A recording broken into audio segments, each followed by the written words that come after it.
Ce vendredi 12 janvier 2023, TMZ nous annonce la mort de Tisa Farrow, la plus jeune sœur de la comédienne Mia Farrow. D'après les premières informations, Tisa Farrow serait morte dans son sommeil. Les hommages se multiplient sur la toile. Mia Farrow, 78 ans, fait face à une nouvelle catastrophe familiale. Il y a quelques années, la comédienne était plongée dans le chagrin à la suite du décès de son fils adoptif Thaddeus à l'âge de 27 ans.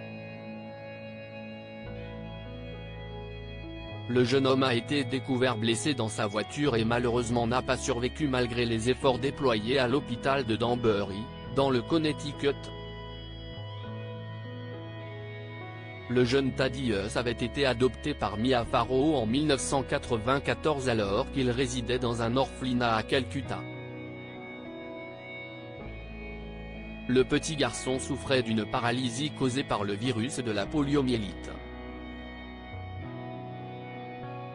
Mia Farrow avait déjà été endeuillée par la perte de Tam Farrow en 2000 à l'âge de 20 ans, ainsi que par le décès de l'Arc Song 28 ans plus tard, emporté après un long combat contre la maladie.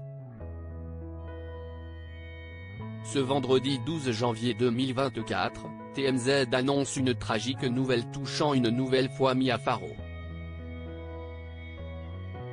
La sœur cadette de Mia Farrow, Tisa Farrow, qui avait fait son apparition dans des films au cours des années 70, est décédée. Son frère aîné vient d'annoncer sa mort vendredi. Mia a précisé sur Instagram que Tisa est décédée de façon inattendue quelques jours auparavant, soit mercredi, apparemment dans son sommeil. Elle ajoute, « S'il existe un paradis, ma magnifique sœur Tisa y est sans aucun doute la bienvenue. Elle était la meilleure d'entre nous, je n'ai jamais rencontré une personne plus généreuse et aimante. » Reconvertie après une carrière de comédienne, si elle est beaucoup moins connue que sa sœur, Tisa avait côtoyé le showbiz dans les années 1970 quand elle était adolescente.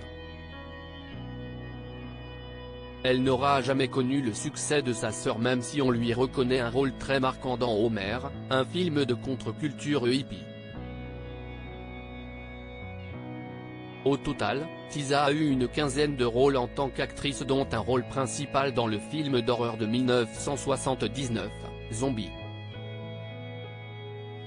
Elle s'était finalement reconvertie en tant qu'infirmière. Aider les autres, son plus beau rôle.